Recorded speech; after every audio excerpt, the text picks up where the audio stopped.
Keep this frequency clear. Keep this frequency clear. CJAM. Redefining radio in Windsor, Detroit. We are 99.1 FM. Keep this frequency clear. Coming to you live from the MediaPlex in downtown Windsor, this is a presentation of St. Clair College Journalism. It's Friday, and that means it's time for MediaPlex Live. On CJAM 99.1, redefining radio in Windsor, Detroit. I'm Riley Livingston. And I'm Zachary Balog. And you're in for a half hour of news, views, commentary, and maybe a few laughs. But first, the news.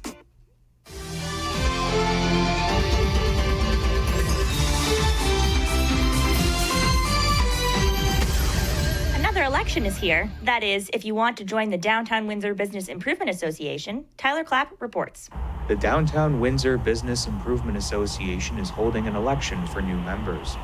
Current Downtown Windsor BIA Chair Brian Yeomans said any newcomers looking to join must first understand the reality of being a member. This isn't an easy role. Being on the BIA takes a lot of understanding of what the governance is and what the rules are and what is needed for the downtown. We have, if we're looking at 10 members of the BIA plus our counselor, we all have to come to a consensus as to what is the best thing for the downtown. The voting process is limited to property owners or representatives of property owners in the downtown area. Those who are interested and fit these requirements have until November 25th at 4 p.m. to apply. More information is available at downtownwindsor.ca/elections. I'm Tyler Clapp for MediaPlex News.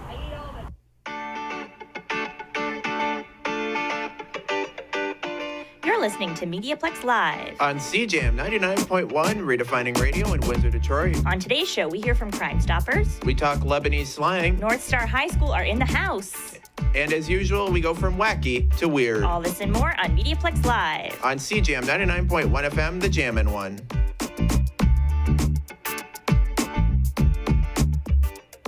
First up, we start our show today with a salute and an acknowledgement of the men and women who serve and have served to protect the freedoms we enjoy today. Soha Asfahani reports.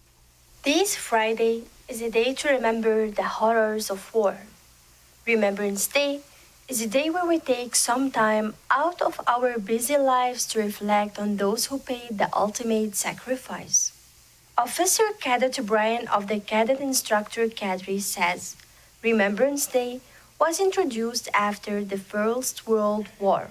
Remembrance Day is a day of reflection.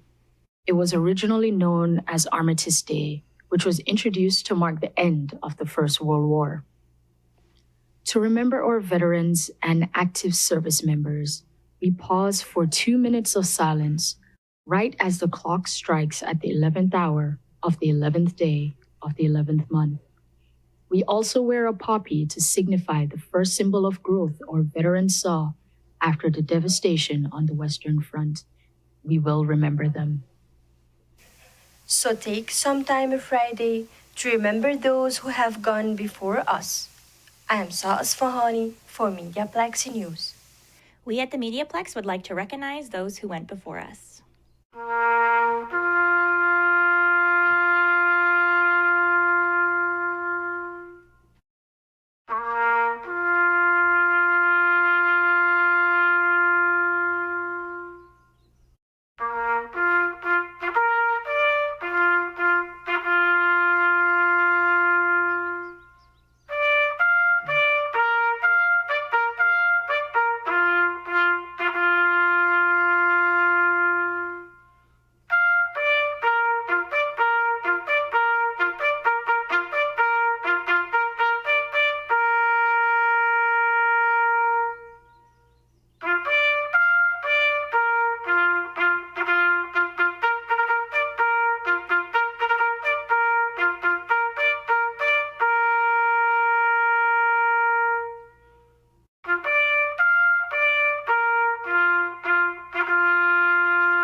always think it's interesting on Remembrance Day that it's a very uniquely Canadian holiday.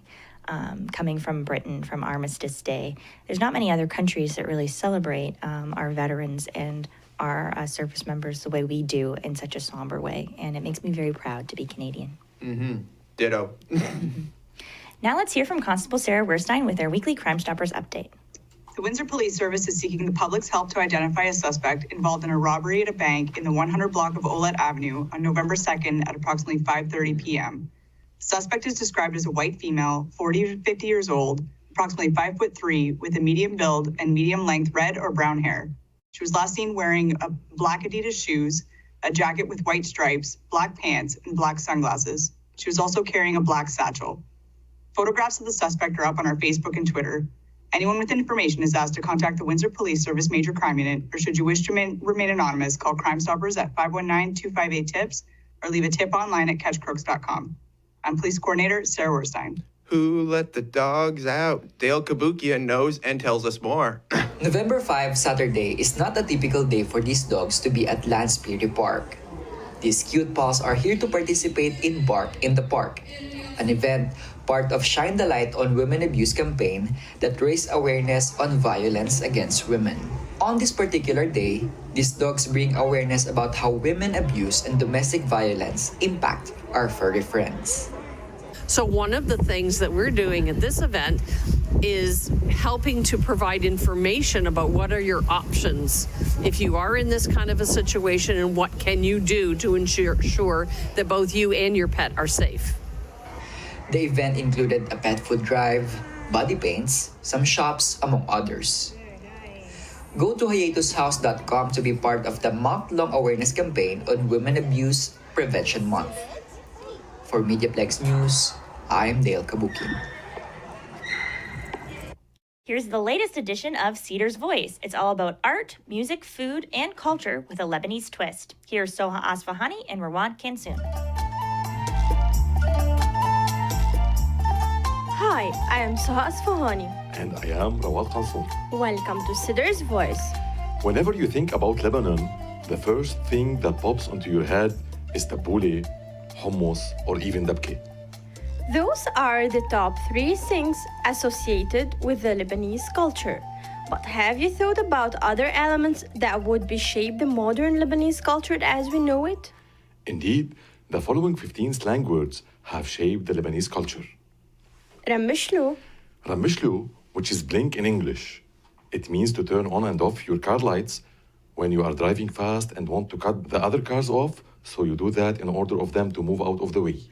Hamsharite. Hamshariti translates to my gang or my closest friends. Damme. Damme means as in my blood, which is said to a precious friend, frequently used by guys. Shuya'aw. Shuya'aw means hey, you. Mlashlash. Lashlash means a person who is tired and has no energy. Kimich or simij. Kimich or simij means a very annoying person who keeps on bugging others. Sahsuh lahlaqa. Sahsuh lahlaqa is a very well-known concept in Lebanon, which is to hit someone on the back of their neck when they cut their hair, especially guys. Bakkaltu or sakkartu. Bakkaltu or sakkartu means I aced the test. Khabasit. Khabasit means I failed the exam. Shbi'a or sfi'a. Shbi'a is said to someone to toss something. Ghar'ani bishushi. Ghar'ani bishushi means when a girl goes out unveiled. Karuse. Karuse means road. Asli. Asli, the term asli means authentic. However, Lebanese use it to speak of a person who is dear to their heart, often a best friend. Shufi mafi. Shufi mafi literally means what there's and what's not, but it's a Lebanese slang used to open a casual conversation, pretty much like what's up. Khosh bosh. Khosh bosh, the origin of this term is unknown. It doesn't even exist in the Arabic dictionary. We use it to express what is an easygoing relationship, attitude, or even a body. So, دمتنا انتو. So join me, Soha Asfahani, and me, Rawat Kansoon, for Cedar's Voice every week here in Friday Live.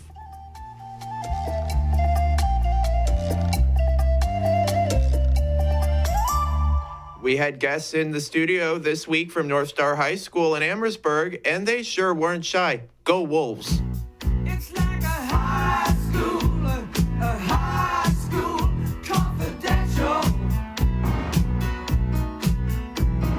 high school confidential. Hi, my name's Dave Harrison, and this is High School Confidential. I have students here from North Star High School. Tell me who you are. I am Michael Blaze, and I'm in grade 12. I am Evan Brunger. I am also in grade 12. I'm Evan Brockett, and I think I'm also in grade 12. I'm Anthony Nguyen, and I'm also in grade 12. So you've done 3 years of high school. This is your 4th year. This is a brand new school. What's the best thing about your new school? Starting with Michael. It's nice and clean. Yeah. I'd say it's pretty nice and clean, and ComTech is looking pretty good now, too. That's valid. I would say the janitors do their job. It's pretty good out there. You know how it is. Ooh, the calf. I can't. Hey, Oh, the calf. yeah, the calf. The calf. Yeah, exactly. Bro, Hey, you it's valid. stole my thing. Oh, okay. Oh my God. Yeah, I like the calf and also just the weight room. That's all it is. What's okay? I gotta ask. What's the weight room? The weight room is just basically a gym. It has like a very nice, what do you call it again? Like a view and everything. I don't know if it's done, but it's just nice in general. Finally, you could just go in, sneak in. Okay, so y'all came from General Amherst. Is that correct? Yes, sir. Good information. And are you happier? Yeah, it's fine. Yeah, it's okay. I think we're pretty happy with the new school. Yeah. I'm kind of mixed on it, to be honest. I'm We're all kind of mixed. liking General Amherst more just because it's more stories. Oh, okay. So more people can fit in We there. have a lot more room in General I just Amherst. think General Amherst, I feel like North Star needs to get their spirit up. Like, we don't have our spirit yet because, we don't have a mascot. We don't have, our school colors yet. We still need to work on more banners for classes. It's very gray and bland. Yeah. There's not really Some people say it looks like a personality. hospital or it feels like a hospital. Okay. No, that's true. Okay, so tell me, what's the best thing about high school, Michael? The best thing is talking with your friends and getting out of doing work. Valid. I kind of have a lot on this. I'd say probably being able to choose your own classes so you could finally figure out what you actually want to do in life. Like, I'm really computer science related, so I'm kind of just always doing that kind of stuff. So I've always been taking that class. I've been taking ComTech too, so I've always had a lot to do. Oh, I would say the best thing is field trips and being able to be here, with these guys, thanks to Mr. Clark and everything. Oh, yeah. Also, the sports teams and the after-school clubs and all that. I would say, I love that. It's my first year doing football.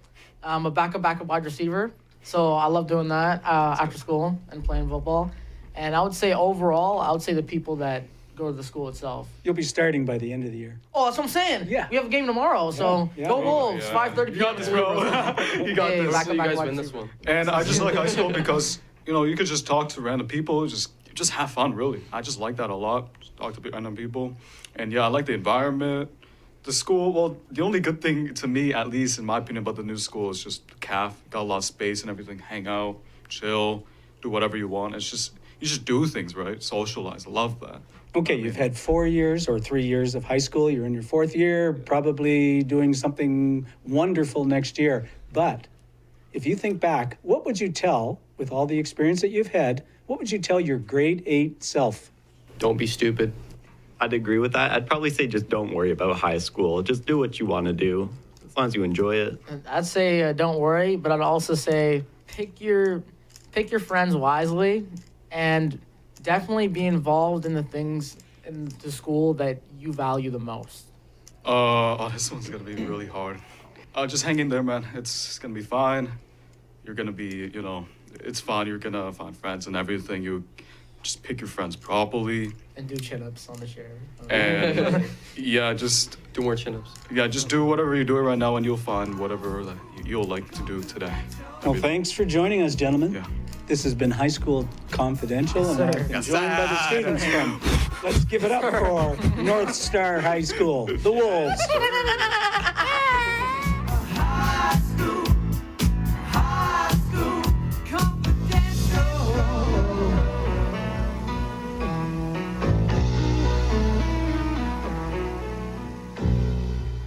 That's interesting. I've often, the whole take on it looks like a hospital. I've often said high schools look like a prison, so now we have proof. Well, an Ontario Culinary Tourism Food Competition was recently hosted at the Fogelar-Furlan Convention Centre. Munch Africa will be featuring chefs from across Canada representing every part of Africa. Soha Asfahani reports. Nada Ayad is one of the most popular chefs in Ontario, specializing in Middle Eastern and North African cuisines. They know me as organizer of most of the festival events go around the town. Ayad says Munch Africa chose her to be one of the competitive chefs since she is a member of the Arab community in Windsor and caters many events. I'm very proud to be one of the African women as I present Libya. Fusainat Ibrahima is the CEO and founder of Kangaroo Agri-Foods, as well as the director of Munch Africa. The reason why we are here today is for the chefs. We have 7 chefs that are competing. Each chef has a full meal, and people are going to come and taste the meal. Brahma announced that people who taste the food can vote for the best chef or food that they like. If they win, we get to commercialize that food. Voters speaking loud and clear. Nada Ayad crowned the winner of Munch Africa. I'm Sas Fahani for MediaPlex News. Time for movies, and more movies. Here's Zachary Bellag with views and reviews. Well, it's that time in the show where I review TV, movies, music, new and old. That's right, it's time for Zach's Views and Reviews. On this edition of Views and Reviews, I will be doing a double feature, and what better way to start than the Rocky Horror Picture Show. I saw this movie with Riley at WIF, and I got to say it was interesting. I loved the film's overall aesthetics and great cast, though I could have been done without toast being thrown at my head. I give it 4 Z's. Next up, a film also broadcasted at WIF was Boblo Boats, a Detroit fairy tale. This was a documentary about both Boblo Island and boats that serviced it. I enjoyed the documentary, and I loved the storytelling from both the boats, the people who worked and were affiliated with the island. I would have loved to hear more about some attractions. Overall, 4 Z's. Finally, this last film is The Pink Panther. This 2006 film starring Steve Martin revolves around Jacques Clouseau, who is not the brightest detective, and he tries to recover the Pink Panther diamond that was stolen while also solving a double murder in the process. I love the scenes where Jacques tries to surprise his sidekick Pompon. However, it does not work out for Clouseau. 4 Z's. That's this edition of Zach's Views and Reviews. Do you have a TV show, music, or movie you think I should review? Hit me up on Twitter at BigManBallog25. I cannot speak today. Oh, Riley is here to go behind the song, so that usually means it's time to rock out. Riley, what do you have for us today?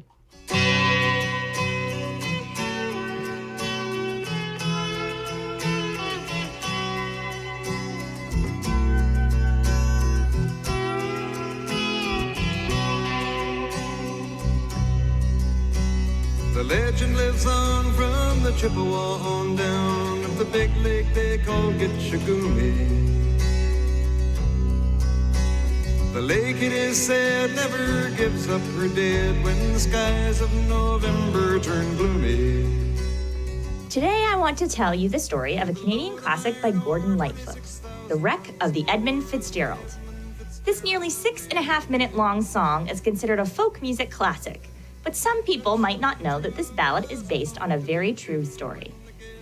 The Wreck of the Edmund Fitzgerald is based on the sinking of the SS Edmund Fitzgerald in Lake Superior on November 10, 1975. Yesterday was the 47-year anniversary. Inspired by an article called The Cruelest Month, published by Newsweek on November 24th of that same year, Gordon Lightfoot began writing the song to memorialize the tragedy. The Edmund Fitzgerald was an American Great Lakes iron ore freighter, carrying taconite iron ore from Duluth, Minnesota and surrounding area to many ironworks in Detroit and Toledo. At the time, she was the largest ship to sail the Great Lakes and is still the largest ship to have sunk in them. The Edmund Fitzgerald is not unlike many iron ore freighters that still sail the Great Lakes, and these ships can be seen on the Detroit River any given day. Look out for them next time you're down there. Lightfoot was consumed with the desire to make sure that his telling of the story was accurate, to the point that he had severe writer's block. His longtime producer and friend, Lenny Walker, advised him to let go of absolute accuracy and to simply tell a story. As a result, there is some creative license taken with the lyrics and a few inaccuracies. Concluding some terms with a couple of steel firms when they left fully loaded for Cleveland. Then later that night when the ship's bell rang, could it be the north wind they'd been feeling? The lyrics state that the ship was bound for Cleveland. While Cleveland was her eventual destination, the Edmund Fitzgerald was scheduled to stop first on Zug Island, a manufacturing island in the Detroit River that is not far from here and that still exists today. The captain wired in, he had water coming in, and the good ship and crew was in peril. And later that night when his lights went out of sight, came the wreck of the Edmund Fitzgerald. As the song tells, the Edmund Fitzgerald suddenly met a huge storm in the middle of Lake Superior, also called Gitchigami, meaning Great Sea in Ojibwe. This storm produced hurricane-force winds. The captain of the ship signaled that they were taking on water. The storm raged for hours, causing the ship to develop a list, which is when ships lean too far to one side or the other, creating the potential for it to capsize. The final communication from the Edmund Fitzgerald was that they were, quote, holding their own. They were never heard from again, and no distress signal was sent. The ship sank shortly after 7:10 p.m. on November 10, 1975, somewhere between Sault Ste. Marie, Michigan, and Sault Ste. Marie, Ontario, along with its crew of 29 men. Their bodies have never been fully recovered. 4 days later, on November 14th, the ship was located at the bottom of Lake Superior by U.S. Navy aircraft. In a musty old hall in Detroit, they prayed in the Maritime Sailors' Cathedral. The church bell chimed till it rang 29 times for each man on the Edmund Fitzgerald. The song also mentions the Maritime Sailors' Cathedral, which Lightfoot had described as musty, and where the bells rang 29 times for the crew members who had perished. The church's real name is the Mariners Church of Detroit. It still exists today, in Detroit on Jefferson Avenue, immediately after you exit the Windsor-Detroit Tunnel. They still hold a memorial service each year on the second Sunday of November to remember all those who lost their lives on the Great Lakes. Members of the church took offense to musty, so Lightfoot now sings rustic Old Hall in live performances instead. They might have split up or they might have capsized. They may have broke deep and took water. And all that remains is the faces and the names of the wives and the sons and the daughters. The cause of the sinking has still not been discovered, but there are many theories, some of which are mentioned in the song. It is still one of the most well-known Great Lakes shipwrecks, thanks in part to Gordon Lightfoot's ballad. As more has been discovered, Gordon Lightfoot has altered his lyrics slightly in live performances, but one thing remains the same. Superior, they said, never gives up her dead when the gales of November come early. The legend lives on from the Chippewa down of the big lake they call Gitchigumi. Superior, they said, never gives up her dead when the gales of November come early.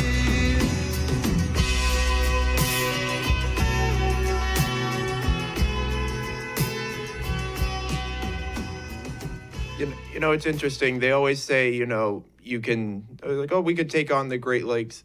The Great Lakes will take on you in the right conditions. And I think that report was basically proof of that. Well, it's usually up to me to deliver the weird and wacky, but wait, there's more. We invited Mackenzie Adams to chime in. Mackenzie. Hello and welcome to the first show of Mac's Weird Facts. Have you ever gone into a YouTube black hole, clicking on video after video, getting every piece of information on that weird fact? I'm here to give you the quick deep dive, and hopefully you ask yourself, wait, what did she just say? My first deep dive is about a man feared by many. Napoleon Bonaparte is known as one of the greatest military commanders in history. From the French Revolution to his fall from imperial power, somewhere in between, Napoleon and his men got themselves into quite the hairy situation. And by that, I mean attacked by 3,000 bunnies. Yes, 3,000 bunnies. In July of 1807, the war between the French Empire and Imperial Russia ended, and Napoleon wanted to celebrate. Alexander Berthier, Bonaparte's chief of staff, organized the hunt.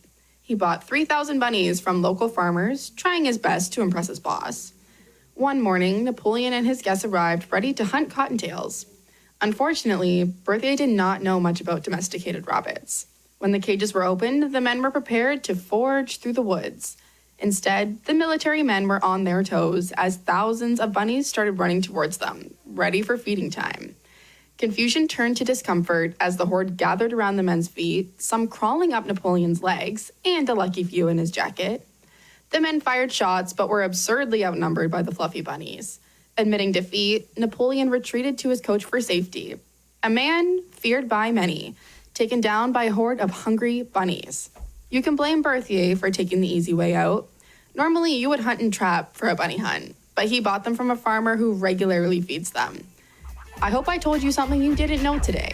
For MediaPlex News Radio, I'm Mackenzie Adams.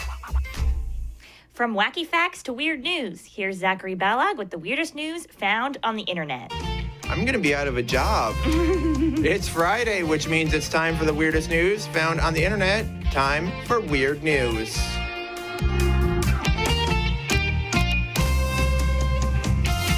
There's a barge at large whose name happens to be Marge. That's right, a container ship arrived in Dunkirk Beach where, here's the weird part, it was unannounced and there was nobody on board. It is reported that the ship broke loose during a storm and sailed up Lake Erie. Coast Guard officials had to tie it to a tree until they could figure out what to do with it. Now that sounds like a sea shanty. There once was a barge named Marge who watched Lake Erie for all to see. Hey! From Lake Erie to the Gulf, it's time for...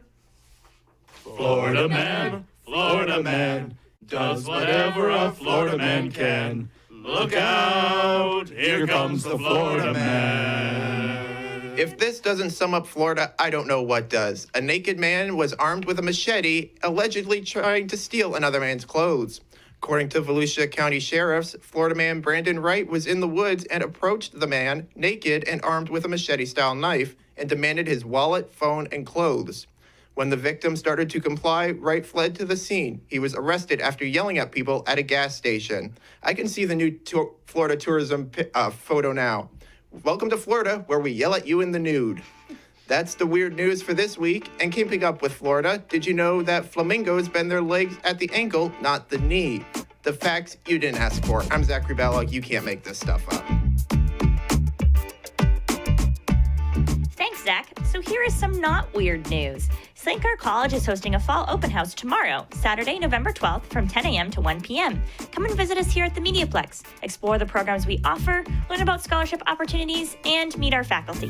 Visit discoverstclaircollege.com to register. Or just show up. We'll buy the coffee.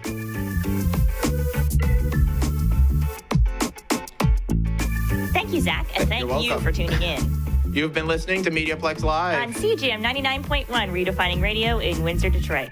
On today's show, we've had contributions from Tyler Clapp, Soha Asfahani, Sarah Werstein, Dale Kabukian, Rawad Kansoon, the gang from North Star High School, Go Wolves, Mackenzie Adams, and Morgan Hurt. I'm Riley Livingston, and he's Zach Ballag. Woo! See you next week, CJAMers. That was easy.